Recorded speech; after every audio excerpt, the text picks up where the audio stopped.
శ్రీ గురుభ్యో నమః.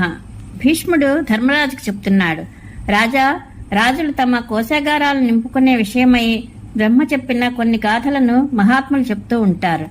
యజ్ఞానుష్ఠానం చేసే ద్విజుల ధనాన్ని రాజు తీసుకోకూడదు, దేవోత్తర సంపత్తిని కూడా తాకకూడదు. దోపిడీదారుల యొక్క ధర్మకార్యాలు చేయని వారి యొక్క ధనాన్ని తీసుకోవచ్చును.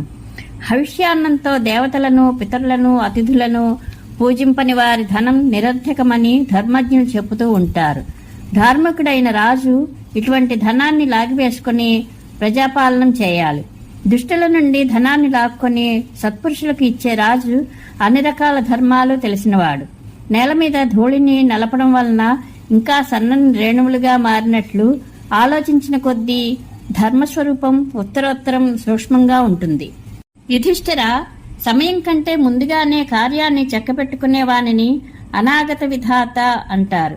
సరిగ్గా సమయానికే పనిని చక్కబెట్టుకునే ఉపాయశాలిని ప్రత్యుత్పన్నమతి అంటారు. ఈ ఇద్దరే సుఖపడగలరు. దీర్ఘసూత్రి అయితే నష్టపోతాడు. దీర్ఘసూత్రి యొక్క కర్తవ్యాకర్తవ్యములను నిశ్చయించే ఒక అందమైన కథను చెప్తాను, శ్రద్ధగా విను. నీరు ఇంకిపోతున్న ఒక చెరువులో చాలా చేపలు ఉన్నాయి. వాటిలో కార్యకుశలులైన 3 చేపలు కూడా ఉన్నాయి. ఆ 3 కలిసే జీవించేవి. అందులో ఒకటి దీర్ఘసూత్రి. ఒక రోజున కొంతమంది జాలరులు అన్ని వైపుల నుండి తూములను తెరిచి ఆ చెరువులోని నీటిని చుట్టుపక్కల పల్లపు భూముల్లోకి ప్రవహింపచేయసాగారు.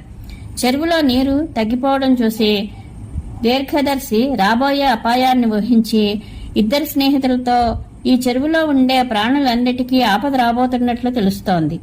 మనం బయటపడే మార్గం మూసుకుపోయేలోగానే మనం వెంటనే ఇక్కడి నుండి వెళ్లిపోవాలి. మీకు కూడా నా సలహా సరి అయిందే అనిపిస్తే వేరే ఇంకొక చోటికి వెళ్లిపోదాం పదండి అన్నది. అందుపై దీర్ఘసూత్రి, నీవు చెప్పినది బాగానే ఉంది, కానీ ఇప్పుడే తొందరపడనవసరం లేదని నా ఉద్దేశం అన్నది. అనంతరం ప్రత్యుత్పన్నమతి, ఆహా, సమయం వచ్చినప్పుడు నా బుద్ధి ఉపాయాన్ని వెతకడంలో ఎప్పుడూ గురి తప్పిపోలేదు అన్నది. ఆ ఇద్దరి అభిప్రాయం తెలుసుకున్న బుద్ధిమంతురాలైన దీర్ఘదర్శి ఆ రోజే ఒక తూము ద్వారా లోతైన జలాశయానికి వెళ్లిపోయింది. కొంతసేపటి తర్వాత జలాశయంలోని నీరు ఇంచుమించు అడుగంటిపోయిందని చూసిన జాలర్లు అందులోని చేపలనన్నింటినీ వల వేసి పట్టుకున్నారు. అన్నిటితో పాటుగా దీర్ఘసూత్రి కూడా వలలో చిక్కింది. జాలర్లు వల ఎత్తినప్పుడు ప్రత్యుత్పన్నమతి కూడా అన్ని చేపలతో పాటు చేరి చచ్చిండాన్లా పడి ఉంది. వారు వలలో చిక్కిన చేపలనన్నింటినీ తీసుకుని లోతుగా నీరున్న ఇంకొక చెరువులోకి వచ్చి వాటిని అందులో కడగసాగారు. ఆ సమయంలోనే ప్రత్యుత్పన్నమతి వల నుండి బయటపడి నీటిలో దూరిపోయింది. కాని మందబుద్ధి అయిన దీర్ఘసూత్రి కదలక మెదలక చనిపోయింది. మోహవశుడై ఈ రీతిగా తన నెత్తిమీదికి వచ్చిన మృత్యువును పసిగట్టలేనివాడు ఆ దీర్ఘసూత్రి అనే చేప వల్లే వెంటనే నశించిపోతాడు. నేను చాలా కార్యకుశలుణ్ణి అనుకుంటూ ముందుగానే తనకు మేలు కలిగించే ఉపాయం చూసుకోనివాడు ప్రత్యుత్పన్నమతి అనే మత్స్యం వల్లే సంశయ స్థితిలో పడతాడు. అందుకే అనాగత విధాత, ప్రత్యుత్పన్నమతి ఈ ఇద్దరే సుఖపడతారని, దీర్ఘసూత్రి నష్టపోతాడని చెప్పారు. ధర్మశాస్త్రంలోని మోక్షశాస్త్రంలోనూ ఋషులు వీరినే ప్రధాన అధికారులుగా అంగీకరించారు. వీరే ఐశ్వర్యానికి కూడా అధికారులు.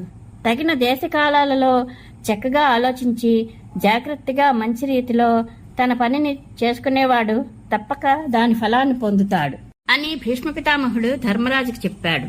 ఈ కథ మహాభారతంలో శాంతి పర్వంలోనిది. పరమేశ్వరానుగ్రహ ప్రాప్తిరస్తు. శుభం భూయాత్.